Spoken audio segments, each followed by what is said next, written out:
자침방, 예, 읽어봤고요. 이제 설명으로 넘어왔습니다용. 예. 무슨 텐션이죠? 아니, 제가, 일부 읽었습니다 할 때. 그러니까 억텐 좋으신데. 아니, 텐션이 제가 판단하기에 좀 떨어졌어요. 막판에 조금, 약간, 뭐라고 해야 되지? 죄송합니다. 제가 아니, 그게 아니라, 이게 제가 생각을 잘못한 것 같아요. 처음에 말뚝님이 물어보셨었잖아요. 그럼 실존주의가 무엇인가요? 라고 얘기를 하셨을 때, 적어도 그때 조금 다뤄놓고 갔으면은, 약간 곤혹스러우셨을 만한 분들도 계실 것 같긴 해요. 갑자기 막 관계 얘기 나오고 타자 얘기 나오고 직자 얘기 나오는데 그게 뭔 얘기지? 뭐 어쨌건 그러면 적어도 일부에 이제 미처 다루지 못했던 그 실존주의부터 일단 먼저 파고 들어가고서 시작하는 게 좋지 않을까라는 생각이 드네요. 그럼 한번 설명해 주시죠. 실존주의가 뭡니까? 제가 실존주의에 대해서 아는 건 일단 까놓고 가겠습니다. 예, 사르트르가 한 말이 있죠. 실존은 본질보다 우선한다. 맞나요? 맞습니다. 네, 맞아요. 예. 여기서 저는 생각을 해봤지요. 그럼 실존은 뭐고 본질은 무엇일까? 라고 했을 때, 실존은 어떻게 보면은, 뭐라고 해야 될까? 이렇게 비유를 해보면 좋겠네요. 우리 예전에 그 슈퍼클래스의 오이디푸스 왕 읽어봤었잖아요. 그래서 오이디푸스 왕한테 내려진 그런 어떤 예언, 저주, 그런 걸로 인해서 자기 부모를 죽이고 엄마랑 결혼할 것이다. 그런 저주를 받았었잖아요. 그런 게 어떻게 보면 그 사람의 운명이기도 하고 그 사람의 미래가 결정되어 있다는 식으로 이제 되는 게 아까 저희가 일부에서 말했던 뭐라고 해야 될까? 인간의 존재 자체를 뭔가 미리 규정짓는 설명이 꼬인다. 죄송합니다, 여러분. 애써봤는데. 이게 왜냐면, 둘 다 철학자가 아닌데, 이걸 막 설명하려고 하니까. 급하게 공부하는 걸로 안 되네요. 근데, 물론 저도 철학자가 아닙니다, 여러분. 네. 그래서, 저라고 알겠습니까? 근데 이제 희곡의 이해를 받을 수 있을 만큼만 이해해서 이제 여러분들한테 양념 쳐서 전해드리는 거죠. 근데 요거는 철학에서는 개념이 진짜 중요하거든요. 왜냐면 그 개념을 한정해서 논리를 펼쳐나가는 거기 때문에. 그러니까 의미를 한정 짓는 거죠. 의미를 한정 지어서 나는 이 말을 이러한 의미로 쓸 거야 라고 제시하는 게 있단 말이에요. 네. 그러니까는 그건 이외의 것으로는 반론 달지 마. 이게 철학의 시작 아닙니까? 네. 그러니까는 그 말의 의미가 뭔지 정확하게 파악하는 게 진짜 중요하긴 해요. 근데 제가 실존주의가 그럼 뭐냐? 이걸 꼭 강론으로 길게 설명하고 이런 거는 정말 우리 유튜브가 너무나 좋아서 있을 거예요. 특히 사르트르는 워낙 유명한 사람이기 때문에 정말 수많은 철학자, 대중 철학자분부터 해서 진짜 공부 열심히 하신 교수님까지 사르트르에 대한 유튜브 영상을 굉장히 많이 올려두셨더라고요. 그러니까는 자세한 개념이나 이런 것들은 그분들을 통해서 더 명확한 개념은 그분들과 통해서 보였으면 좋겠고, 그냥 그 명제만 그대로 이해하면 돼요. 실존이 본질에 우선한다. 이게 실존주의의 첫 번째 명제예요. 그러면 그게 뭔데? 이렇게 그게 지금 헷갈리시는 거 아니에요? 네. 그럼 그게 왜 헷갈리시냐면, 그러면 제가 이렇게 질문을 되돌려 드릴 수 있을 것 같아요. 네. 도토레님은 이 세상에 도토레님이 태어난 이유가 뭐라고 생각하세요? 지금 이 세상에 있잖아요, 지금. 네. 도토레님이란 존재가 이 세상에 있어요, 지금. 네. 이거를 부정하진 않죠. 네. 여기 지금 옆에 있으니까. 네네. 존재해버렸으니까. 하고 있으니까. 자, 본인 입으로 얘기했네요. 네. 지금 뭐라고 얘기했어요? 존재하고 있으니까. 네, 존재하고 있으니까라는 표현을 쓰죠, 그죠? 네. 존재하고 있으니까라는 표현을 써요. 네. 그런데 왜 존재하죠? 본인이 지금 여기. 이거는 제가 제일 자주 쓰는 관용어를 해봐야겠네요. 모릅니다. 이게 사르트르가 얘기하는 거예요. 존재는 하는데 왜 존재하는지를 몰라요, 자기가. 그랬을 때 실존한다고 씁니다. 그랬을 때 말을 실존한다고 표현해요. 실제로 존재하는 거. 의미는 모르겠어. 여기서 말하는 의미가 뭐? 본질입니다. 그래서 실존이 본질에 선행한다고 얘기하는 거예요. 여기서 말하는 그런 본질이라 함은 그 우리 위대하신 그 플라톤 선생님께서 말하시는 그 이데아 그런 거로 같은 설명할 수도 있고 기독교에서 얘기하는 신이라고 얘기할 수도 있고 그 이전에 그 모든 것 사실 사르트르 이전 혹은 실존 철학을 하시는 사람들 이전에는 존재하기 이전에 본질이 다 있다고 봤어요. 모든 존재에는 모든 존재에는 본질이 먼저 결정되고 그 다음에 얘가 존재하는 거예요. 네. 그러니까는 의미와 형체가 완벽하게 완성된 상태로 존재를 한다고 생각을 했어요. 인간도. 네. 그래서 노비의 자식은 노비인 거예요. 왜? 걔의 본질이 노비니까. 이렇게 정당화했던 거예요. 옛날 사람들은. 네. 그런데 요즘에는 그런 게 없다라는 시대에 지금 너무 살고 있지 않습니까? 우리는. 그러니까 우리는 지금 사르트르의 언어가 너무 당연한 언어라 오히려 더 어렵게 받아들여지는 걸 수도 있어요. 그리고 이게 철학 용어가 이제 외국 개념을 우리나라로 번역하다 보니까 존재, 실존 이런 식으로 번역하다 보니까 이게 어려워서 생긴 문제일 수도 있어요. 영어 원어는 뭐냐면 existentialism이에요. 그러니까 existential이 뭐냐면 exist 밖으로 exist에다가 sistance가 존재한다는 뜻이잖아요. 네. 그러니까는 존재 밖의 거예요. 영어 원어는 그러니까 이 존재 밖의 게 실존이란 건데 이 실존이란 게 뭐에 선양한다고 얘기하냐면 본질에 선양한다고 했잖아요. 네. 이 본질이 영어로는 단순하게 그냥 에센스예요, 에센스. 에센스. 이렇게 이해하면 너무 쉽죠, 이제. 너무나 당연한 거잖아요.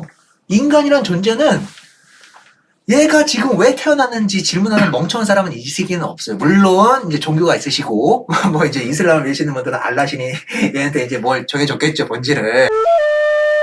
그러니까는 여기 모른다고 대답하는 게 뭐 근데 단순한 대답은 할 수 있잖아요. 우리 아버지 어머니가 사랑해서 낳으신 거 아닐까요? 이렇게 대답하는 사람도 있을 수 있단 말이에요.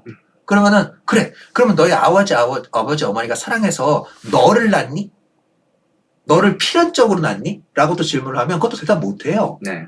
왜냐면 우연이거든요. 이거는 인간은 그러니까 뭐예요? 필연적인 존재가 아니라 우연적인 존재예요. 본질이 없기 때문에. 네. 자, 이제 그럼 실존 개념 너무나 쉽게 이해됐죠? 네. 그렇기 때문에 사르트르는 이걸 사람들한테 철학적인 의미로 좀 더 이제 쉽게 이해시켜주기 위해서 이제 쉽게 이해시켜주는 게 아니지. 철학서로 근사하게 써내기 위해서 존재라는 개념을 나눠요. 그 존재라는 개념을 나눈 두 가지의 개념이 뭐냐면 존재에는 두 가지 층위가 있다 이거예요. 층위가 아니라 두 가지 개념이 있는데 층위적 표현도 맞긴 맞지. 두 가지가 있는데 본질이 결정되고 그 다음에 이제 존재가 완성되는 존재가 있습니다. 그 존재들을 즉자 존재라고 해요. 본질이 있는 거예요. 그러니까 본질이 있는 존재는 즉자 존재, 본질이 없는 존재는 대자 존재라는 표현을 씁니다. 이것도 개념인데, 그러니까는 이것도 쉬워요. 자, 이거 뭐예요? 펜이죠. 네. 얘 본질은 뭐예요? 뭔가를 쓰는 거예요. 자, 이걸 그럼 사람들이 왜 만들었어요? 뭔가를 쓰기 위해서. 그렇죠. 뭔가를 쓰기 위해서라는 본질이 선행했으니까는 얘를 만든 거예요. 네. 그러니까 얘는 무슨 존재? 즉자예요. 본질과 형태가 다 같이 함께 존재하니까. 네. 그러니까 얘는 이 자체로 충만해요. 본질과 존재가 다 설명이 되니까. 네. 그죠? 이 자체로 충분해요. 네. 그러니까 얘는 뭘 할 필요가 없어요? 갈등하고 번민하고 의식할 필요가 없어요. 네. 완전 무결한 존재예요. 예. 자, 인간으로 와봅시다. 인간은 뭐가 실존은 해버렸어. 네. 자, 실존은 해버렸는데 내 용도가 뭐야 대체? 용도가 뭐야라고 생각할 수도 있고 네. 나의 본질이 뭐야라는 생각을 끊임없이 해요. 즉 무언가가 결함이 있어요. 뭔가 결함이 있는 게 대자예요. 네. 그래서 대자 존재인 인간만이 번민하고 갈등해요. 여기서의 말은 그러니까 의식이 있는 존재만 대자예요. 그러면 의식이 없는 존재는 다 즉자죠. 네. 그러면은 의식을 이렇게 고차원적인 수준에서 하는 동물은 뭐밖에 없어요? 일단 지구상엔 인간밖에 없지 않습니까? 네. 뭐 어디 예티가 숨어있는지 어딘지 모르겠지만 아직까지 밝혀진 바로는 네. 인간밖에 없지 않습니까? 네. 그러니까 인간만 결함이 있는 존재예요. 사르트 입장에서는 그러니까. 이 세상에 있는 모든 사물들은 본질과 존재를 다 같이 함께 갖고 있기 때문에 다 충분한 존재들이에요. 네. 그리고 걔네들은 범민이 없어요. 살아가는데 범민이 없다고요. 심지어 얘는 우리보다 오래 살아요. 잘만 보고 나면 훨씬 오래 살 거라고요.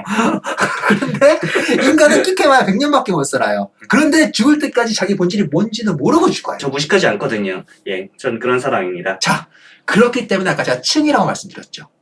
그래서 즉자적 존재가 대자적 존재보다 더 우위를 정한다고 얘기합니다. 즉자가 대자보다요? 왜? 자연적인 거니까? 아니지, 얘는 충분한 존재니까. 예, 확 이해됐습니다. 얘는 얘의 존재의 본질을 지가 설명할 수 있잖아요. 네. 난 뭘 쓰기 위해 태어난 존재라고. 음. 근데 인간은 자기 모르잖아요. 존재의 본질을 설명할 수 없잖아요. 네. 그러니까 얘보다 층위가 아래라는 거예요. 그렇죠. 네. 이런 게 이전에 철학하시던 기독교 사상이라던가 이런 거 하시는 분들한테는 정말 충격적인 거예요. 그러니까 너가 불순하잖아요. 인간이 얘보다 못한 존재라고 이렇게 받아들이잖아요, 지금. 이러니까 사르트가 그렇게 공격을 많이 받는 거예요. 표층적으로만 이해하면. 근데 이건 너무나 당연한 진실이잖아요. 그래서 인간은 뭐래요? 존재의 본질의 결함을 느끼기 때문에 그래서 욕망한다고 얘기해요. 그래서 어떻게든 자신의 존재 근거, 아까 제가 존재 근거라는 표현 많이 썼죠. 그 근거를 찾으려는 이유가 뭐예요? 본질을 찾기 위해서 노력을 한다는 거예요. 나라는 놈이 무엇인지를 알고 싶어서 그래서 뭔가를 계속 찾는다는 거예요. 근데 그 존재 근거를 처음에는 이 직자적 존재들과의 이제 마주침, 만남으로 시작을 한다 이거예요. 얘를 집어가지고 뭘 써보기도 하고 붓을 집어서 뭘 그려보기도 하고 이런 직자들, 뭐 컴퓨터로 막 따닥따닥따닥 하면서 게임도 해보고 막 이렇게 수많은 경험, 현상적 경험을 통해서 자신의 본질을 채워가면서 나라는 놈이 무엇인지를 알고 싶어 해요. 근데 이것만으로는 절대로 찾아질 수가 없다. 왜? 항상 얘네들이 우리보다 층위가 위에 있고 얘네들은 우리랑 뭔가 대화를 하지도 않고 일방적인 관계잖아요. 이 경험은. 그러니까 이거로는 해석이 안 되는 거예요. 그러니까는 인간이 그 다음으로 찾아간 두 번째 즉자성을 가진 세 번째 영역에 있는 사람이 뭐다? 그게 타자라는 거예요. 타자.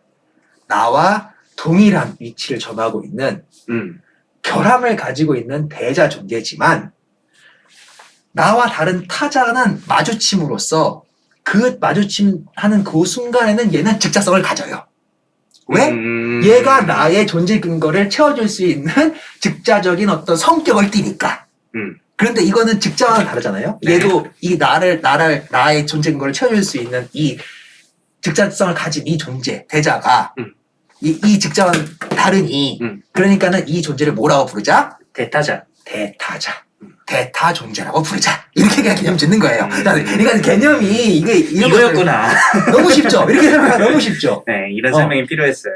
아, 이런 설명이 필요했어요? 개념들 제목은 봤는데 설명을 보니까 그 설명 저도 그 설명 본 건데. 그렇게 해서 사람은 그렇게 다른 대타자들을 통해서 자기의 존재 근거를 찾고 본질적인 무언가를 찾고 실존의 목적을 찾고 그렇게 하면서 살아가지만 그 모든 관계들은 결국 다 뭐다? 다 실패로 끝난다고 얘기합니다. 결국 본질을 못 찾는다고 얘기해요. 본질을 못 찾는다는 측면에서 실패라는 뜻이에요.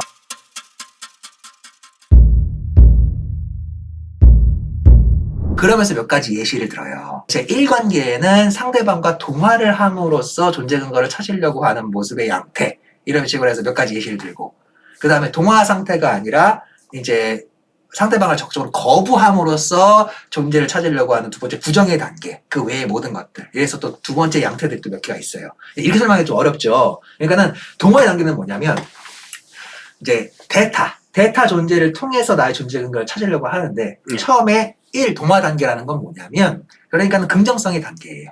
이 사람을 사랑함으로써 이 사람과 사랑의 관계를 구축함으로써 존재 근거를 찾아보려고 한다. 혹은 이 사람과 말을 함으로써 대화를 함으로써 존재 근거를 찾아보려고 한다. 마조이즘이 동화 근거에 들어가거든요.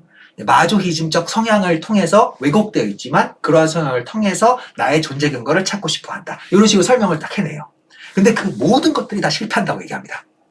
그리고 몇 가지 사례를 들어서 그 현상을 고찰해 봐도 그렇게 해서 네 존재인걸 찾으려고 노력해도 그거 실패할 거라고 얘기해요. 제가 자세히 설명해 드릴게요. 그러니까 그 사람은 두 번째 태도로서는 어떤 태도로 넘어가냐면 이제 적대적 관계로 가는 거예요.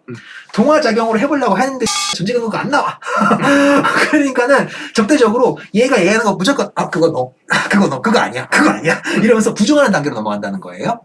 부정하는 단계나 혹은 상대방을 강제적으로 찍어 눌러서 객체화시켜가지고 나를 우러러보게 함으로써 나의 존재 근거를 확립하기, 폭력을 사용함으로써 이런 걸 제 이해관계에 넣거든요. 그래서 제 이해관계에는 뭐 사디즘, 뭐 성적 욕망, 무관심, 요 모든 이런 것들을 통해 가지고 존재 근거를 확보하려고 하는데 이마저도 다 실패한다고 얘기해요. 이것까지 다 실패하고 나면은 제 3력에 있는 새로운 현상이 생겨나는 게 그 제 3력이 있는 게 뭐다? 그게 증오라고 얘기합니다. 그러니까 이제는 나를 쟤 보지도 않겠어. 쟤 죽여버려야겠어. 아예 간절해버린다는. 그렇죠. 거예요? 아니 죽여버려야겠어. 이 존재를 말살해야겠어. 이제 이걸 제가 다 풀어 설명해 드릴게요. 왜냐면 요 7가지 요소가 이 닫힌 방에 이 3명의 인물 연결되는 것들이 생기네요. 3명의 인물 군상에 다 드러나거든요. 네. 그리고 이 모든 것들을 이들이 공통적으로 겪어요. 이 문제들을. 그러면 인간은 자신의 이 존재, 이 실존의 본질, 이걸 찾기 위해서 대타자들을 통해 가지고, 즉자를 통해서는 해결 안 되니까, 즉자성을 가진 대타자를 통해 가지고, 존재 본질 찾으려고 노력들을 하는데, 첫 번째 관계 맺는 동화 관계에서는 이제 3가지 정도를 설명을 해요. 자, 사랑으로 품어서 한번 우리 이 관계, 우리 존재의 본질을 한번 설명을 해보자. 라는 단계를 일단 시작해본다고 치죠. 근데 이 사랑이란 건 뭐예요? 사랑이란 게 뭘까요? 도토리님이 생각하는 사랑이란 게 뭡니까? 제가 아직 사랑을 잘 모르는데. 네. 뭔가, 자기가 어떤 대상을 향해서 뭔가 살신성의를 하건, 뭐, 어떤, 그 상대방을 위한 행위를 하는 게 사랑, 그러니까 사람 모르네요. 헌신, 희생 이런 걸 얘기하시는 거예요 지금. 예. 예, 헌신, 희생. 예, 그럼 적절할 것 같아요. 헌신, 희생 이게 지금 도토리님이 생각하는 사랑이잖아요. 네. 근데 사르트르에 의하면 요건 마조이즘입니다. 오, 저 마조였어요. 눈물이 난다. 근데 이제 사르트르는 사랑을 이렇게 규정해요. 둘 다 평등하고 자유를 보존할 수 있는 상태를 바라는 게 사랑이에요. 사르트르가 생각하기에. 균형을 잃지 않고. 그 균형을 잃지 않고 상대방의 주체성을 훼손하지 않고 상대방의 주체성을 서로 훼손하지 않고 서로 헌신하고 서로 봉양하고 내가 그와 온전히 같이 동화되려는 태도가 사랑이라고 얘기를 해요. 그런데 정말 이건 말만 들어도 불가능할 것 같다고 들지 않으세요 갑자기? 예, 전 방금 듣고서, 사랑은 그런 것 같다 생각했는데. 이게 왜 불가능하느냐? 사랑의 관계라는 건 누군가가 어떤 순간이라도 누군가가 항상 누군가의 조금의 더 희생을 요구합니다. 동일하게 희생해서 얻어지는 사랑 따윈 존재하지 않아요. 그런 거는 불가능해요. 사르트르의 개념에 의하면. 얘의 자유를 인정하면서 나의 자유까지 존중하면서 내가 얘한테 뭔가 내 존재 근거를 찾는다고? 이게 불가능하다고 보는 거예요. 그렇기 때문에 이건 신적 영역에서만 가능해요. 인간의 영역에서는 불가능해요. 이 사랑이라는 거는. 그냥 듣고 보니까 정확히 어떻게 딱 그 지점을 딱 어떻게 중간 지점을 어떻게 딱 어떻게 나눌 거예요? 어떻게 잡아? 자, 봐봐요. 이거 말만 들어도 웃기죠? 야, 우리 설거지 똑같이 할 거야. 우리 나온 모든 설거지 앞으로 내가 반만 닦을 테니까 네가 반을 닦고. 이게 사랑이에요? 아니잖아요. 정확히 반 맞네. 말도 안 되잖아요. 그럼 갈등이에요, 그럼. 오히려 갈등이 일어나잖아요, 그러면. 내가 해주고 말어. 그게 사랑이지. 이렇게 되잖아요. 네, 그거 사랑이. 그게 사랑이네. 그죠? 네. 그러니까는 헌신성을 내포할 수밖에 없어요. 근데 이론상으로는 똑같이 해야 될 거 아니에요. 이론상으로는 얘의 자유가 훼손당해서는 안 돼요. 그러니까는 내가 너를 사랑해. 그러니까 내가 너를 뭘 위해 다 해줄게. 이거는 원래 마조이즘에 관련된 특성인데 이거를 넘어서서 똑같이 하려고 하면은 그때는 사랑이 아니게 돼버리는 거예요. 그래서 이거를 처음에 시도를 해보려고 하지만 너무나 이상적인 얘기다 보니까 이거는 실패할 수밖에 없다는 거예요. 여기서 존재감과 절대 못 찾는다는 거예요. 그래서 실패할 수밖에 없는 그래서 실패할 수밖에 없는 거예요. 항상 모순된 상황에 빠지니까. 네. 얘의 주체성도 유지하면서 나의 주체성도 유지하고 얘의 자유가 박탈되지 않으면서 나의 자유가 박탈되지 않는 정말 동등하게 공평한 완전한 행복, 완전 무결한 행복. 사랑의 유토피아. 이런 거 불가능하다는 거예요. 네. 이상에서나 가능하다는 거예요. 그렇기 때문에 1단계 동화 관계에서 사랑으로 하는 건 실패! 실패. 그럼 이제 두 번째 가능성을 이제 또 사람은 또 찾아가야 될 거 아니에요. 말로 해보자 이거예요. 그래서 말을 통해서 여기서 이제 사르트가 말하는 말이라는 건 이 주둥아리로 하는 말뿐만이 아니라 이 몸짓 언어 아니면 뭐 이 도구적 언어 뭐 이런 걸 다 포함하는 겁니다. 네. 어쨌든 표현하는 거, 자기 자신을 표현하는 무엇. 네. 그러니까는 이 사랑이라는 이 관념적인 형이상만으로는 해결이 안 되니까 요거를 해소하기 위해서 그래서 사람들이 이제 두 번째 관계적 언어로 이제 언어를 선택을 하는데 네. 요것도 실패로 끝난다고 얘기해요. 왜 그럴까요? 언어로 했는데도 실패를 한다. 사르트르가 한 얘기 중에 이런 말이 있어요. 도토레님. 네. 도토레님 누구예요?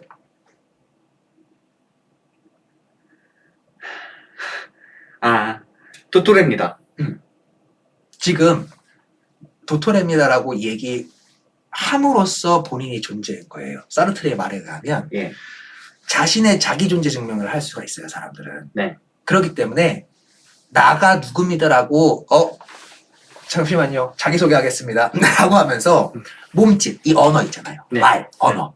자기가 하는 말로 존재한다고 얘기하는 게 사르트르의 어록 중에 있어요. 즉 나는 내가 말하는 것으로 존재한다. 이런 식으로 얘기하거든요. 그러니까는 이놈이 누군지 알려면 그놈이 누군지 1차적으로 그게 가짜든 진짜든 그놈이 말하는 걸 먼저 들어봐야 돼요. 네. 이게 너무나 당연한 대전제죠. 그죠? 네. 그동안 당연한 대전제. 그걸로 일단 존재 근거는 확보하는 거예요. 네. 당신 누구세요? 말을 안 해. 말을 안 함으로 존재하는 거예요. 말을 안 하는 것도 그러니까 말이에요. 네. 사르트르의 철학적 개념에서는. 네. 그런데 그렇게 말을 하려고 하는데 제가 이미 다 설명드렸어요. 말을 하려고 하는 거를 그게 진짜 본질인지 아닌지 어떻게 알아? 모르잖아요. 그것도 결국엔 표현이니까 그냥 해석이고. 해석이고 표현이고 자기 스스로 자기가 자기를 얘기한 거기 때문에 그게 진실인지 본질인지 어떤지를 사람들은 판단해낼 수가 없잖아요. 내가 나를 모르는데. 너는 나를 알겠느냐. 이 말은 반대도 마찬가지예요. 내가 너를 모르는데 너는 나를 알겠니? 라는 말하고 똑같은 말이에요. 이 말은. 내가 나를 모르는데 내가 너를 어떻게 아니? 라는 이 방향성하고 반대 방향성이 똑같다는 거예요. 네. 네가 나를 모르는데 나는 너를 어떻게 아냐고 그러니까. 이 말하고 똑같은 말이죠. 네. 이 지향하는 방향만 다를 뿐. 네. 그렇기 때문에 끊임없이 그 언어를 지속하는 유의 상태로 계속 들어간다는 거예요.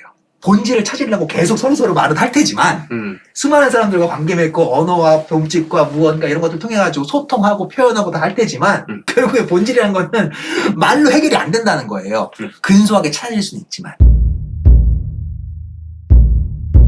자, 이제 대화로도 이제 본질은 찾을 수 없어요. 네. 자, 그러면 이제 세 번째 가능성. 그래서 세 번째 얘기했던 아까 희생과 헌신이 나오는 겁니다. 이 희생과 헌신의 자세를 마조이즘이라고 불러요. 그러니까는 여러분들이 익숙하게 알고 있는 SM, 이게 이제 우리들이 상식적인 수준에서는 SM을 이제 너무 성적인 용어로만 해석을 하다 보니까 이제 오해하시는 분들이 있을 텐데 사르트르는 그런 개념으로 생각하는 게 아니고 마조이즘은 이제 피학적 자세고 사디즘은 과학적 자세죠. 그러니까는 마조이즘 자세는 뭐냐면 그게 이제 희생과 헌신이 여기 들어가는 거예요. 희생을 받아들이는 자세가 그냥 마조이즘. 그렇게 이해하면 돼요. 그렇게 러프하게 이해하시면 돼요. 네. 그래서 근데 그러니까 이런 것들이 다 지겨우니까 공평하게 사랑해보자. 안 돼. 이제 말로 우리 그럼 서로 이해해보자. 안 돼. 그러니까는 이제 난 얘랑 근데 같이 있고 싶어. 그러니까는 이해하기를 포기하고 희생적 자세. 네가 나를 괴롭히든 뭐 만져대든 때리든 뭘 시키든 그냥 내가 받아들일게. 왜? 그래야 내 존재의 가능성이 생기니까. 이런 식으로 가는 게 마조이즘이잖아요 지금. 그것도 실패할 것 같은데. 그렇죠. 근데 왜 실패할 것 같아요? 그럼 한번 설명해 보세요 이제. 그 받아들이는 사람 입장에서 자기 자신을 놔버리게 되잖아요. 그럼 그 순간 주체성이 사라져버리고. 맞아요? 제가 설명을 너무 잘했잖아요. 장난입니다. 근데 오늘 이해도가 빠르시네요. 되게. 그런가요? 이해도가 빠르신 것 같은데요. 지금 방금 핵심 개념이 다 나왔어요. 자, 본질을 찾는다는 건 주체를 찾는 과정이랑 똑같아. 주체를 찾아가는 과정이라고 얘기도 똑같아요. 그죠? 네. 자기의 본질을 찾아가는 게 주체적인 자세니까. 네. 그런데 마주집이라는 건 뭐예요? 자기 주체성을 버리는 거예요. 즉, 자기 주체성을 버린다는 건 자기가 스스로 객체화된다는 걸 의미해요.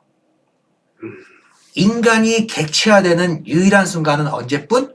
죽을 때뿐입니다. 죽어서 시체가 돼서 의식이 없는 상태가 될 때뿐입니다. 그래서 사르트르는 이런 마조이즘적 자세, 자기 스스로를 객체화시키려는 것을 선택하는 인간들을 극도로 증오해요. 그래서 당시 사르트르가 그 당시에 부르주아 계층, 기득권 계층들한테 욕을 그렇게 많이 먹었던 겁니다. 왜? 사르트르가 자기 철학을 써서 그 부르주아들과 기득권층을 공격했거든요. 니들은 지금 니들이 완벽하게 만들어놓은 시스템 내에서 안주하면서 니들 객체 상태로 놔두고 있지 않느냐. 주체적으로 살지 않는 멍청이들이라. 이렇게. 비열한 인간들이라고 공격했거든요. 그래서. 이해되시죠? 네. 자기가 무슨 완성된 인간인 것 마냥 저 꼭대기에 주저앉아가지고 사람들 착취하면서 자기는 배떼지 부르고 살고 있으면서 아무것도 생각 안 하고 살고 있으면서 지 소유물만 탐하는 미친 종자들. 이렇게 공격한 거예요, 사르트르가. 제 말이 아닙니다. 그러니까 당연히 부르주아의 층들한테 공격을 받을 수밖에 없죠. 근데 사르트르의 존재론에 의거하면 정말 그런 존재들은 스스로를 객체화시켰기 때문에 의미가 없는 존재들인 거예요. 주체적으로 자신의 본질을 찾으려고 하지 않기 때문에. 그래서 마조이즘은 실패할 수밖에 없습니다. 본질을 찾으려는 자세 자체를 포기해버렸으니까. 네. 스스로 자기가 객체가 되기를 희망해버렸으니까. 네. 유일하게 인간에게 선택의 자유가 있는데, 네. 그러니까 마조이즘적 선택을 하는 게 가장 최악이라고 얘기를 해요. 동화작용 내에서. 찾다 봐준대. 자, 그리고 이제 이런 근데 이런 것들은 다 동화작용 내에 있는 얘기들이잖아요. 네. 그러니까 이제 이거 말고도 여러 가지 또 사례들을 또 계속 이제 하는데 너무 많이 설명하면 시간이 너무 길어지니까 네. 이제 또 다음 페이지로 넘어갈게요. 자, 그 다음 사디즘 설명해요. 이 관계 내에서 이제 또 항목으로 동화관계 이외의 관계를 설명을 하는데, 거기서 이제 그 이해관계에서 첫 번째가 이제 사디즘입니다. 네. 사디즘은 방금 전에 얘기한 마조이즘의 정확히 반대작용이겠죠. 네. 그럼 한번 설명해 주시겠어요?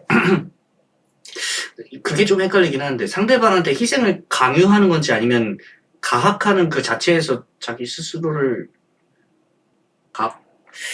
이건 좀 설명이 필요한 것 같습니다. 그러니까는 마조이즘이 여기라고 생각하시면 돼요. 마조이즘이 스스로 주체이기를 포기하고 객체임을 선택하는 거잖아요. 네. 사디즘은 자기가 객체가 되기 싫어서 네. 적극적으로 상대방을 객체화하는 행위를 사디즘이라고 이제 규정 짓습니다. 그러니까 이걸 다 인간들은 알잖아요. 그러니까 마조이즘을 사디즘보다 좀 더 낫다고 생각하시는 거겠죠, 사람들은. 왜냐면 마조이즘은 적어도 자기 선택이라 이거야, 그게. 그렇죠. 근데 사디즘은 자기 선택이 너무나 악마적이라는 거죠, 그러니까. 네가 객체화 되기 싫어. 그래서 어떤 선택을 해요? 상대방을 객체화시키려고 해요. 요 태도, 그러니까는 요 마조이즘적 태도와 사디즘적 태도가 우리 인물 군대에서 좀 공통적으로 드러나죠. 네. 무게 비중을 갖고 드러나긴 하지만 어느 부분에선 서로 막 역전이 돼요. 네. 물론 에스텔은 주로 마조이즘적인 위치를 선점하고 있긴 합니다. 근데 그녀가 사디즘적인 면모를 보일 때는 언제예요? 이네스를 쫓아내려고 할 때예요. 그거 한 때밖에 없어요, 사실. 근데 이네스는 언제고 사디즘적 위치에 서 있으려고 하죠. 그러니까는 죽기 전에도 그랬고 죽은 후에도 그러니까는 여왕님이잖아요. 여왕님은 그런 존재예요. 내 밑에 다 종놈들이라고요. 이해되시죠? 네. 그러니까 그 이면의 본질에 뭐가 있다는 거예요? 내가 객체화되기 싫어서 상대방을 객체화시킨다는 거예요. 그런데 이 말 자체에서 벌써 이 실패 가능성이 느껴지죠. 왜 실패 가능성이 여기에 싹트고 있겠어요?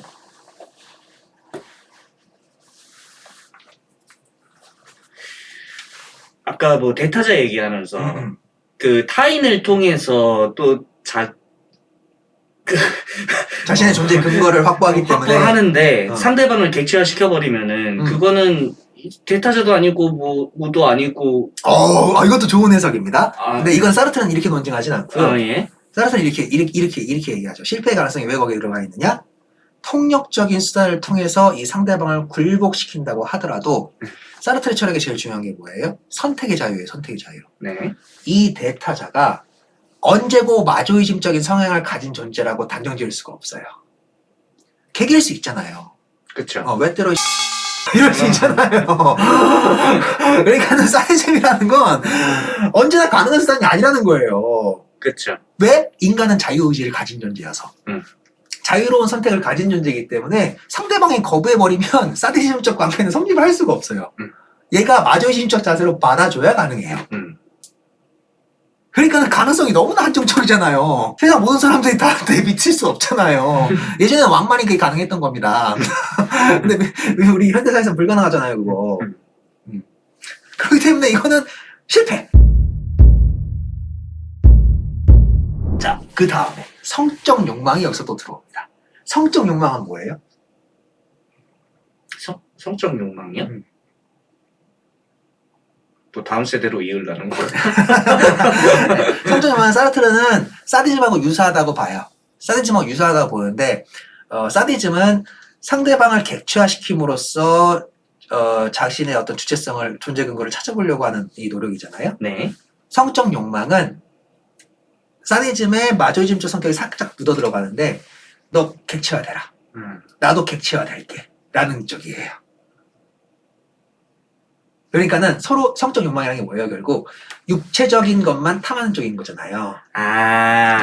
이해돼요. 육체적인 것만 탐하는 쪽이잖아요. 그러다 보니까 모든 걸 벗어 던지고. 그렇지. 이거야. 너와 나의 몸과 몸이 만나서. 그게 성적 욕망이잖아요. 네. 정말 생리적인 현상, 생물적인 현상만 해소하고자 하는 욕망이 성적 욕망이잖아요. 네. 똑같이 나도 객체화 되겠다는 거예요. 그렇게 음. 동등한 이퀄리티를 성립을 시켜놓고 존재 근거를 찾아보자 이거예요. 그러니까는 섹스 후 사랑 뭐 이런 영화 제목 있었잖아요. 그런 게 있었어. 그런 영화 제목 있었잖아. 그 맛있는 섹스 그리고 사랑이었나? 그런 에로 영화 있었어요 옛날에. 그러니까는 그게 요런 개념이겠죠. 그러니까는 뭐 요즘에 그리고 뭐 요즘에 뭐 젊은 애들 뭐 그런 애들 막 많다며요. 뭐 인싸들만 하는 짓이긴 하지만 섹스 해본 다음에 얘를 사랑할지 말지 사귈지 말지를 결정한다고 막 이런 얘기 하는 애들 있잖아요. 주변에 그런 사람 없었나요? 말세네 말세. 젊은 것들이 아주 그냥. 유교보이예요. 아무튼 그런 거예요. 아저씨. 그러니까는 내가 너를 사랑하는지 아는지 모르겠어. 근데 일단 너랑 자고 싶어. 그러니까 우리 자보자. 이런 거잖아요. 그러니까는 그럴 때에는 이게 사디즘하고 동일한 특성이지만 둘 다 객체성으로 둘 다 떨어진다는 거죠. 자기 주체적으로들 선택. 자기 주체성도 버리고 상대방 주체성도 버린 채 둘 다 객체성으로 떨어진다. 근데 여기서 이제 요 개념이 나중에 확장돼서 이제 사르트르의 에무론이 여기서 나옵니다. 사르트르가 에무론이라는 걸 쓴 사람이에요. 이게 정말 재밌거든요, 이거. 나중에 꼭 에무론은 읽어보시길 추천드리면서. 재밌어요. 에무는 손끝에서 시작한다고 얘기하거든요. 굉장히 뭐랄까 로맨티시즘과 에로티시즘이 정말 잘 교합돼 있습니다. 굉장히 좋은 글이에요. 에무론은. 그래서 요런 근거에 해서 근데 이것도 존재 근거를 확보하는데 실패한다고 얘기하죠. 왜일까요? 결국엔 둘 다 객체가 됐으니까. 그렇죠. 객체 상태로밖에 존재할 수가 없으니까. 객체로 존재했는데 어떻게 의식할 거야? 막 이렇게 막 성적 오르가즘에 절정에 오르면 막 의식 날아간다면서요. 그 순간에만 존재할 거 아니에요, 그러면.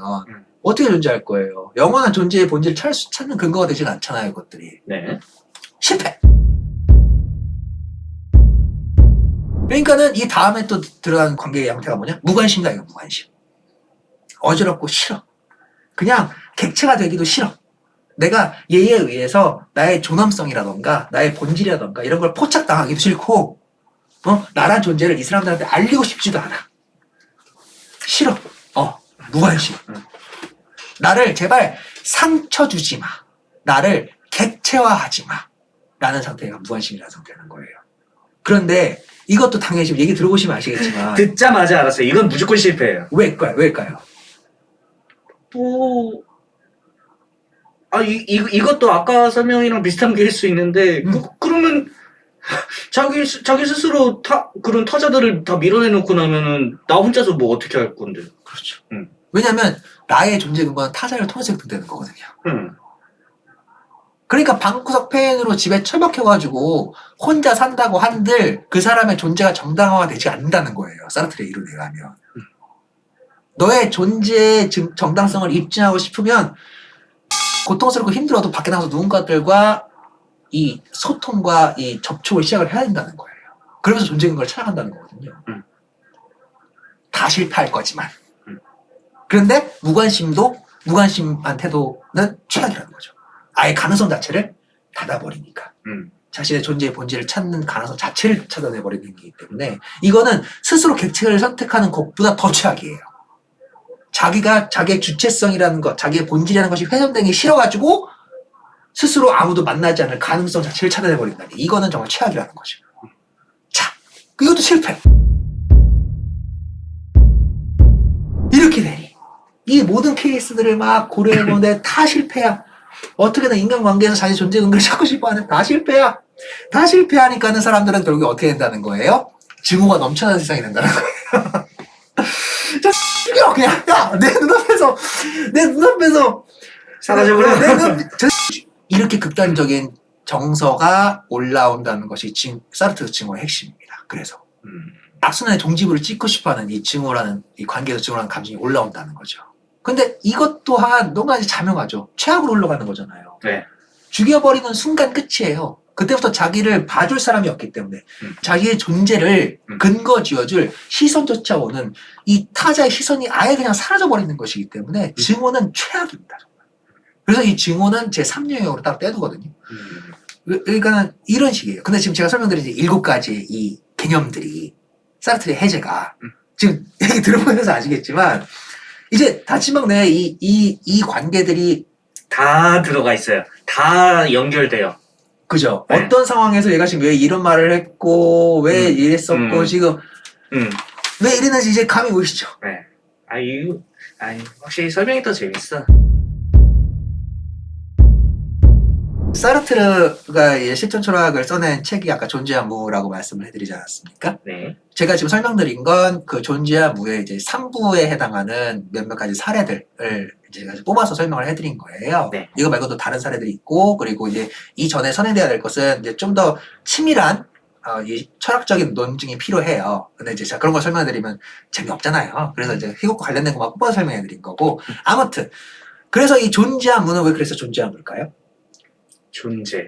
책 제목을 존재와 무로 지었잖아요. 네. 그리고 그 존재와 무라는 제목 내에서 다루고 있는 내용은 실존에 대한 내용이에요. 네. 실존할 수 있는 방법과 이런 것들에 대한 내용이잖아요. 지금 제 얘기를 쭉 들어보면은. 네. 그러면은 존재는 뭐고 무는 뭘까요?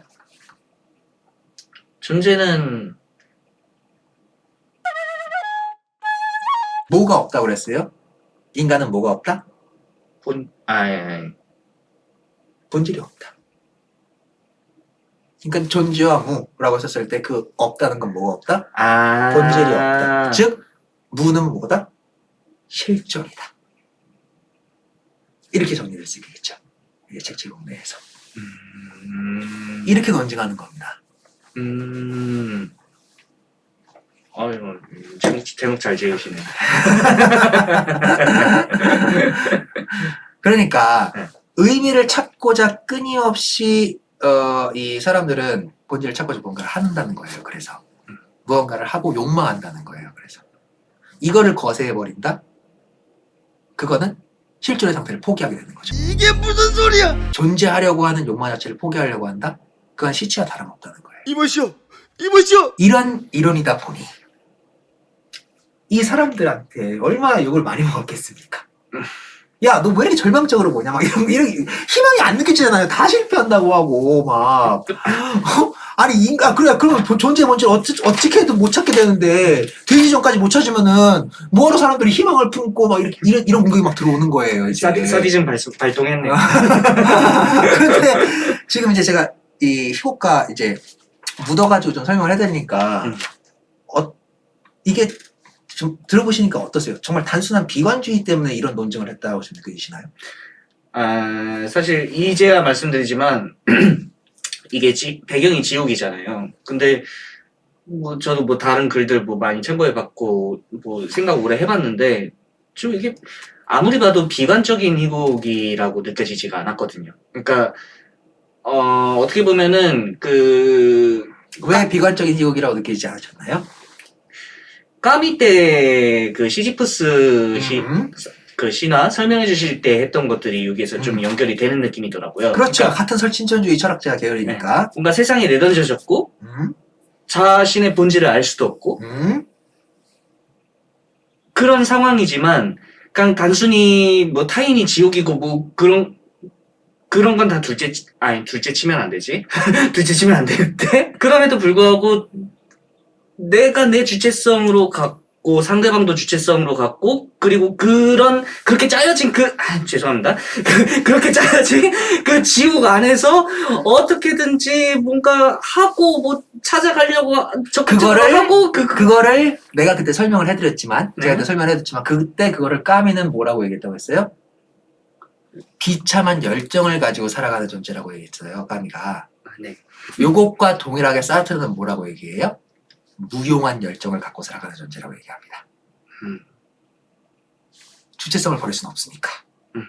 자유로운 존재니까. 하지만 그게 무용하다는 거예요. 그러니까는 이런 데서 이제 둘의 어떤 철학적 개념의 차이가 좀 나죠. 비참한 열정을 갖고 살아가라! 라고 얘기하는 게 까미고 네. 무용하지만 열정을 버리지 말아라 라고 좀 더 이성적인 좀 냉정한 언어, 좀 담백한 언어죠. 이렇게 얘기하면 사르트는 그렇게 얘기하는 거예요. 그러니까 자기의 철학이 삶을 부정하기 위한 철학이 아니라는 거예요. 오히려 그렇기 때문에 삶을 긍정할 수 있다는 거예요. 왜? 본질이 정해지지 않았기 때문에. 수많은 본질을 만들어갈 가능성을 내포하게 되잖아요. 그래서 네. 오히려 불행한 세계는 그러한 변화의 가능성이 없는 상태예요. 그러니까는 자유를 부정하는 그 어떤 체제도 그래서 사르트르는 거부합니다. 왜? 가능성을 닫게 하는 세계이기 때문에 그 세계가. 이렇게 실존을 증명하는 거예요. 사르트르가. 그런 지점에서 그런데 보면은, 그렇다고 할지라도 그 세계는 무용한 정렬을 갖고 살아갈 수밖에 없다. 다 실패할 거니까. 그러니까 이게 좀 예언자적 자세도 좀 있긴 있죠. 그런데 난 실패 안 할 것 같은데? 이겨낼 수 있을 것 같은데? 이런 것들이 무용한 정렬이다 이거예요.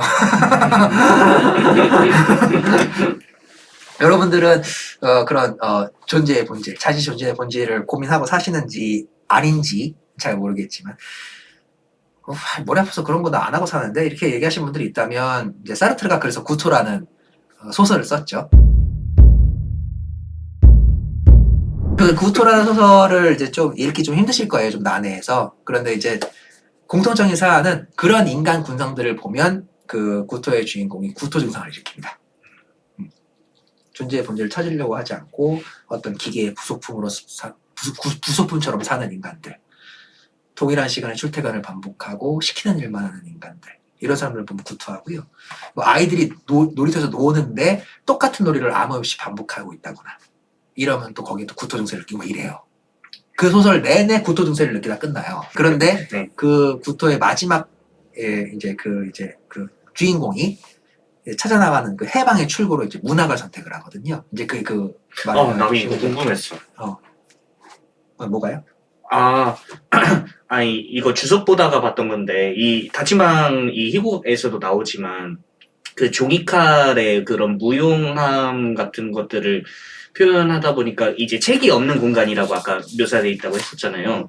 근데 이제 주석을 참고해 보다 보니까 사르트르는 그 문학을 지옥의 반대 개념? 뭐 그런 식으로 여겼다, 뭐 그런 설명이 있더라고요. 그래서 이게 사르트르 개인적으로 그 문학이 자기 경험. 제가 이제 제가 이제 어느 정도 사르트르 설명을 해드렸죠. 몇 가지 네. 이제 예제를 통해서. 아이씨, 이거 물어보려고 했던 거라고요. 그러면 이제 한번 본인이 유출 한번 해보세요. 생각해보죠. 네. 아이씨, 어렵네. 자, 문학이라고 표현하니까 좀 어려운 것 같은데 그 두 말을 제가 그러면 이해하기 쉬운 걸로 치환해드릴게요. 네네. 문학은 책이에요. 지옥은 우리가 오늘 다침막을 읽었잖아요. 네.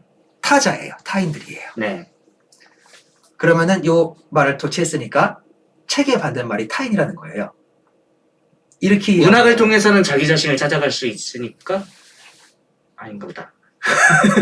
왜 그 두 개가 반대말일까요?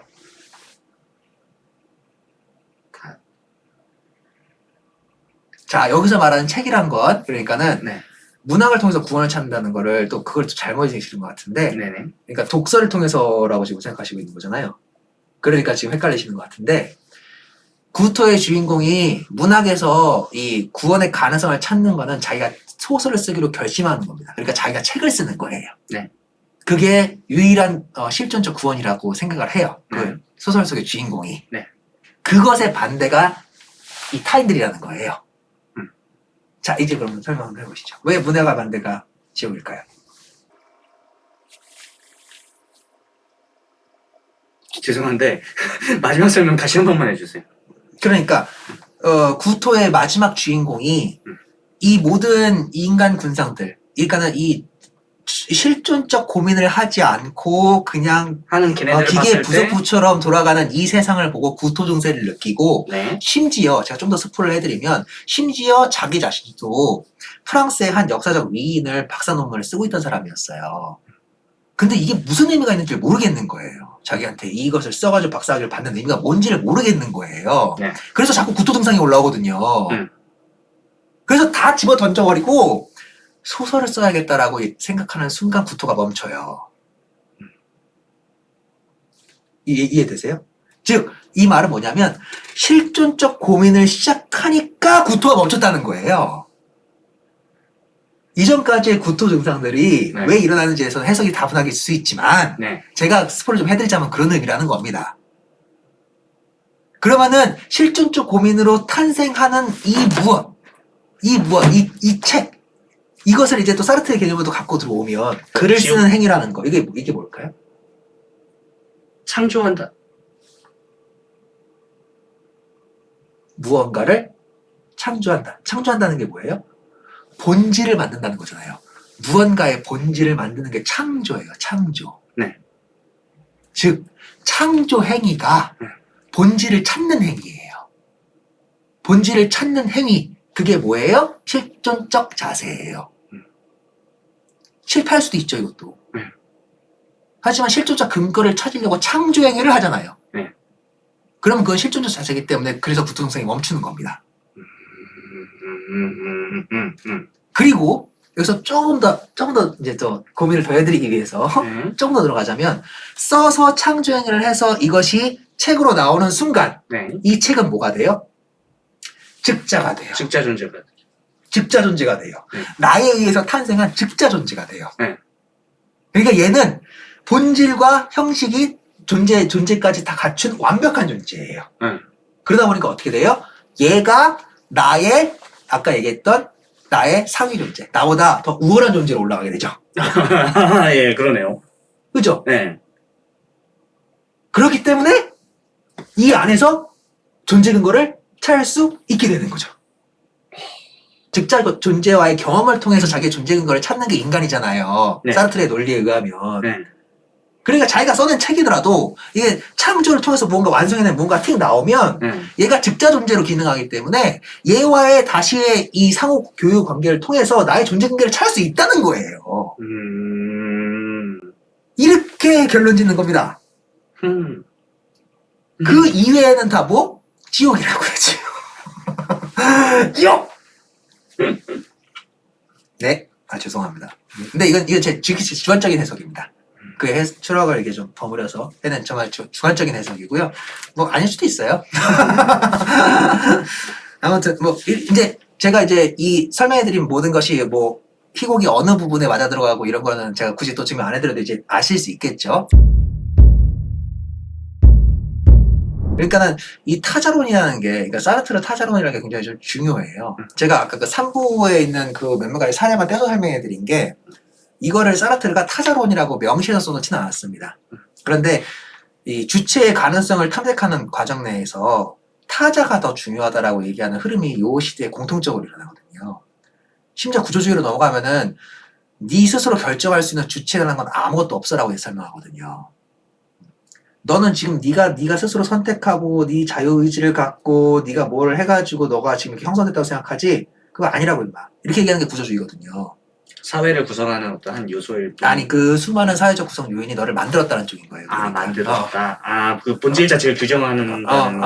그 본질 자체가 네 스스로 네 선택에 의해서 규정되고 뭐하고 음. 이런 게 아니라 수많은 우연들이 널 만들었다고 얘기하는 쪽이 구조주의인 거예요. 네. 그걸 언어를 통해서 뭐 사회 현상을 통해서 철학을 통해서 이렇게 다 증명하는 거라고요. 네. 근데 구조주의 얘기는 나중에 네, 합시다. 나중에. 그런데 사르트르는 구조주의적인 거 입장까지는 안 가요. 자기가 자기의 선택으로 선택할 수 있는 어떤 본질적인 부분들이 있다고 믿어요. 그런데 그 선택이 자기가 자유로운 선택을 통해서 해야 될 선택의 존재 근거들은 타인을 통해서만 획득된다고. 이렇게 얘기하는 게 사르트르인 겁니다. 네가 선택한다고 좋은 거 골라 먹을 수 있는 게 아니고 자, 오늘 말뚝이라는 캐릭터를 만들겠어요. 신이 말뚝이를 선택할 때 네가 너 만들고 싶은 대로 너를 조물조물해서 담아. 그러니까는 장동건 얼굴 한 컵, 뭐 한 컵 이런 식으로 못 한다는 거예요. 이런 식으로 못하고 인간은 타인에게서 그 존재 근거를 찾는다는 거예요. 그래서 타자적인 개념이 들어오기 시작하거든요. 사르트르의 철학에서. 그래서 사르트르의 타자론이라고 이제 언급을 하시는 분도 계시긴 한데, 그러니까는 타자라는 개념을 이 철학적 사상 내에서, 왜냐면 이전의 존재론들은 다 유아론적 존재론들이에요. 내가 누구지? 나는 누구지? 라는 것을 논리적으로 증명하기 위해서 외부적 요인들을 다 이제 자기의 하위 근거로 삼아요. 그 위에 내가 서 있는 거예요. 그 이전에 유아론적 철학들은. 네. 근데 사르트르는 요거를 끄집어 내린 거예요. 오히려 상위. 그 외부적 요인들이 네 상위에 있어서 네가 그 중에서 골라 잡아서 네 본질을 찾아가는 거라고. 이해되시죠? 이런 의미에서는 구조주의적인 사람들하고 좀 의미가 맥락이 닿는 면도 있기도 해요. 그런데 그게 어떻게 된다고? 다 실패라고. 다 무조리아닙니다. 그러니까는 죽을 때까지 실존적 고민을 멈추고 살 수는 없는 거겠죠. 사르트르에 의하면.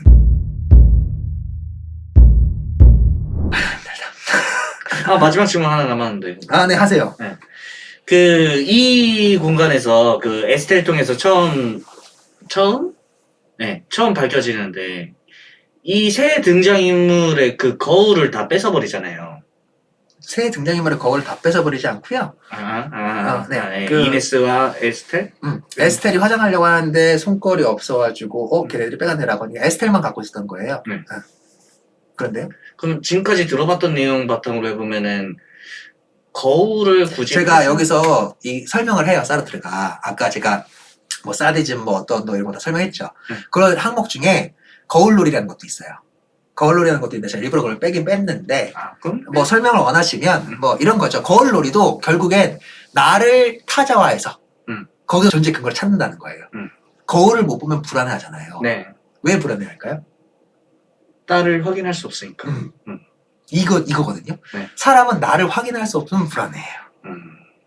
그래서 나를 확인하기 위해서 거울과 같은 타자를 만나야 되는 거예요.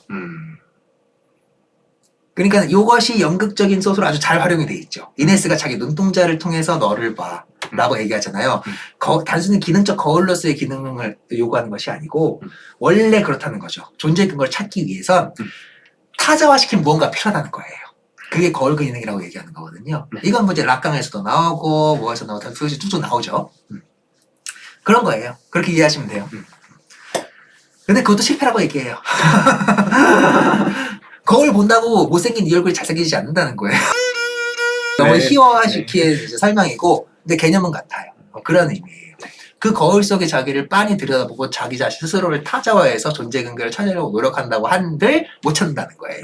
결국에 실패한다는 거죠. 이제 가벼운 몇 가지 얘기하고 정리하도록 하죠. 왜냐면 철학적 얘기를 너무 많이 해가지고 여러분 힘드실 것 같아서. 근데 오히려 이 시간이 앞에서 이제 잘 안 잡히던 것들을 잡는 시간이었어가지고. 지금까지 얘기 쭉 들어보시면 이제 이 사르트르의 철학은 지금 이 존재, 자신의 어떤 존재론적 정당성을 입증하는 철학, 말 그대로 실존의 철학을 하다 보니까 지금 개인적인 차원에 머물고 있는 것 같잖아요. 아무리 타자들의 관계 속에서 그걸 정립한다고 얘기를 한다고 해도. 그러다 보니까는 사르트르에 대한 비판이 이제 또 그런 것도 있었던 거예요. 이 사회에 전혀 유용하지 않다. 이런 비판도 있었던 거예요. 그래서. 그리고 사르트르도 이걸 어느 부분 인정을 해요.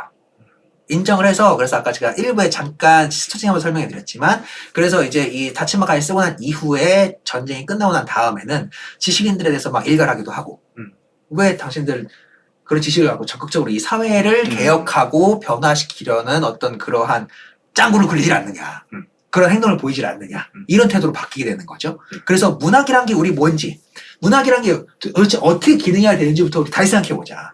사람들을 마비시키고 그냥 웃게만 만들고 문제를 직시하지 못하게 만드는 그런 오락거리로서만 문학이 기능하는 이러한 현실 아니면 권력에 빌붙어가지고 권력의 그 입맛에 맞는 그런 컨텐츠만 양산해내는 이 현실 이런 문학들이 도대체 무슨 쓸모가 있냐고 아주 도발적으로 문제되기 시작하는 겁니다. 참여해야 한다. 네가 대가리 뭐가 차있는 놈이라면 행동하는 자세를 가지고 글을 쓸 때 그러한 것들을 담아내야 된다. 이렇게 얘기를 하는 거죠. 그래서 초반에 요 문학이란 무엇인가가 딱 쓰여지고 나서 우리나라에 1950년대, 60년대쯤에 일부 번역돼서 들어왔을 때 그때 당시에 우리나라에 그때 당시에 걸출한 문학자 선생님들께서 요거 갖다가 문학, 사회 참여적 성향을 띄워야 좋은가 안 좋은가 이런 거 갖다 막 격렬하게 토론하시고 막 그랬대요. 그렇죠. 근데 이 문제는 현재도 여전히 일어나고 있는 문제죠. 네. 뭐 당장 뭐 검열과 관련된 문제이기도 하고 사회적 발언을 하면은 네가 예술가라는 이름으로 뭐 그런 거 사칭하네 뭐 이런 문제 금방 불붙잖아요. 근데 사르트르가 그때 당시 그 전후에 무기력해진 그 프랑스 사회에 이런 도발적인 질문을 확 던지는 거예요. 그렇게 아주 적극적으로 행동하는 이 지식인으로 면모를 확 바꿉니다. 존재한 무까지는 그렇지 않다가. 그래서 그 후에 문학이란 무엇인가 쓰고 이제 뭐 지식인을 위한 변명 쓰고 그리고 그 후에 써놨던 희곡들은 모조리 다 메시지성이 강한 읽기 위한 희곡들을 씁니다. 그래가지고 뭐 사회 문제를 아주 고스란하고 아주 그냥 적나라하게 고발하는 그런 희곡들을 써요. 뭐 공손한 창녀, 뭐 무덤 없는 주검, 뭐 제목부터도 막 이렇죠. 뭐 이런 희곡들에서는 막 억울하게 인종차별당하는 그 흑인과 그 흑인에게 그 억울함을 풀어주기 위해서 정당한 증언을 했던 한 창녀의 비극, 뭐 이런 거 다루고, 이런 사회 문제들을 막, 사회 문제들이 적극적으로 막 임해에 나올 수 있는 그런 문제들을 막 다루기 시작하는 거예요. 근데, 읽기 위한 희곡이다 보니까 재미가 없어요. 그래가지고 많은 사람들한테 잘 읽히진 않는데, 그런데 이제, 요거 말고 또 이제 요 후에 또, 지금 번역되어 있는, 닫힌방이 번역되어 있는 이제 민음사 버전으로 보시면, 거기에 이제 악마와 선한 신이라는 희곡이 또 이제 같이 있거든요. 네. 이것도 읽기 위한 희곡이에요. 그래서 굉장히 두꺼워요. 그런데 이제 여기서도 결국에는 실존적 문제가 사회에 나가서 관계 맺었을 때 어떤 문제를 일으키는가. 요거에 조망해가지고 3막으로 써낸 거거든요. 그러다 보니까는 이제 이 악마와 선한 신에서는 괴츠라는 주인공이 나오는데 그 괴츠라는 주인공이 실험을 해요, 자기 스스로. 오케이. 니들이 신은 사람들로 선하라고 하라고 했다고 하는데 그럼 내가 실험해볼게. 진짜 선한 놈으로 살아볼게. 그게 2막이고요. 그러니까 1막에서 문제가 일어나서 괴치라는 애가 이쪽 진영에 있는 놈하고 이쪽 진영에 있는 놈의 얘기를 막 들으면서 고민하게 돼요. 그래가지고 오케이 그러면은 내가 네가 말하는 대로도 살아보고 네가 말하는 대로 살아볼게 라고 얘기해요. 그래서 2막에서는 선인으로 살아보고 3막에서는 악인으로 살아봅니다. 근데 이게 재밌죠? 내가 재밌는 회의도라고 했잖아요. 길다고 읽지 마시라니까. 이게 오늘로 하면 4시간 가까이 된다고요? 굉장히 재밌습니다. 이런 식이에요. 그래서 악마와 선하시는 근데 이제 이 현실과 관계성이 좀 불분명하긴 하죠. 좀 워낙 길어요. 근데 읽기 위한 희곡이기 때문에 잘 풀려 있습니다. 이런 거 쓰는 거예요. 이렇게 사회 참여적인 성향을 띨 수 있고 이해하기 쉬운 언어들로 글들을 써나가기 시작하세요. 그래서 결론적으로 이제 1965년쯤인가? 요때쯤 되면은 이제 실존주의, 자기가 이제 이 세상이 존재하기 위한 존재 근거는 존재함을 통해 가지고 써냈잖아요. 이게 사회에 나와가지고 관계 맺을 때 어떤 식으로 작용할 수 있는가, 이거를 고찰하기 위해서 변증법적 이성 비판을 쓰게 되는 겁니다. 실존주의 플러스 현상학, 여기 들어가는 거죠. 아주 좋은 책입니다. 우리나라에 번역돼서 나왔어요, 얼마 전에. 그런 후반기의 삶을 사세요. 그래서 이 후반기의 삶 때 아까 일부에 얘기했던 그 알데도니가 관련해서 이제 까미와의 관계. 원래 까미랑 친했거든요. 이 다친방 썼을 때 제일 처음에 다친방이 가라센 역을 까미한테 시켰어요. 근데 이제 뭔가 모종의 이유 때문에 이제 까미가 이제 못하긴 했는데 원래 같이 연극 작업도 같이 하고 그런 친한 사이였단 말이에요. 근데 이제 알제리 독립권으로 관련돼가지고 그거는 이제 까메 편 참고해 주시면 돼요. 거기 네. 설명 잘 돼 있으니까. 네. 그러면서 이제 까메랑 갈라서게 되고. 근데 이제 그 사건 때 프랑스에 있었던 이거 유명한 사건이죠. 111 사건, 111 선언 사건이라고. 그러니까는 그때 당시 이제 프랑스 내에서도 시끌시끌했어요. 그러니까는 알제리가 독립을 원하니까 당연히 프랑스의 대다수의 국민들은 그러니까는 원래 인간이란 게 그런 존재죠. 식민지를 놓치기 싫잖아요. 네. 그러다 보니까는 아니란 걸 알면서도 막 격렬해지지 않습니까? 그러니까 당연히 극우 진영과 보수 진영과 대다수의 중립을 지키는 사람들의 입장 쪽에서는 알제리 독립을 탐탁치 않게 생각하고 이제 실천적인 진보적 진영 사람들은 온당치 않다라는 이제 도덕적인 말을 막 내뱉고 있으니 당연히 프랑스 자국 내에서도 이 균열이 심했지 않았겠습니까? 그런데 사르트르는 적극적으로 우리가 무슨 자격이 있어가지고 알제리를 식민지 삼느냐 이런 입장에 서 있었던 거죠. 그거를 그리고 막 기타 없이 얘기하니까 그래서 이제 그때 고모함 때쯤 해가지고 까메라도 결별하게 되고 요때 그 111 사건으로 어떤 일이 있었냐면 프랑스 군대 내에도 이제 양심적인 군인들이 있을 거 아니에요. 그래가지고 이제 알제리 그 독립 이제 그 집회 이거 해산시키려고 이제 군대가 쫙 갔는데 지휘관이 이제 총살하라 이렇게 명령을 내린 거죠 현장에서. 근데 그걸 거부한 병사들이 있었어요. 네. 못 죽이겠다. 걔네들이 처벌받거든요. 그 군인들이 당연히 처벌받겠죠. 이제 군법 명령 불복종이니까. 명령 불복종이니까 얘네들을 변호합니다. 사르트르가. 그래서 112 선언이라는 게 얘네들을 변호하는 121명의 지식인들이 서명한 거예요. 요 111 선언이 기폭제가 돼서 사르트르가 폭탄 테러를 2번 받습니다. 2번 다 폭탄이 이제 사르트르랑 보부아르 집으로 배달이 되는데 이제 한 번은 사르트르랑 보부아르가 외국 이제 순회 강연 같은 거 여행 이런 거 중이어가지고 이제 무사했고 두 번째 폭탄 배달은 터져서 이제 아파트 온데 다 날아갔는데 다행히 인명피해는 없었고 행동하는 지식이라는 게 이렇게 위험하다는 건 이제 여러분 익숙히 다 아시죠. 그런데 그렇게 자기가 수모를 당하면서도 사르트르가 그 당시에 워낙 핫한 이쪽 진보 진영과 이 양심 진영의 아이콘이다 보니까 전 세계적인 유명 인사였고 그때 당시 그래서 사르트르가 도와준 사람들이 정말 전 세계에서 양심 세력들을 도와준 사람들이 굉장히 많습니다. 사르트르가 배신당한 적도 많아요. 그런 양심 세력이라고 도와주십시오 왔는데 뒤통수 맞고 이런 적도 굉장히 많고 근데 그런 것을 늙어 죽을 때까지 다 늙어서 죽기 전에도 어떤 한 대학의 학생들이 우리 학교 잘못됐다면서 이 시위에 같이 참석해 주세요 하면은 그 늙음을 이끌고 나왔던 사람이 사르트르예요. 대단한 사람입니다. 행동하는 지식이에요. 행동하는 지식.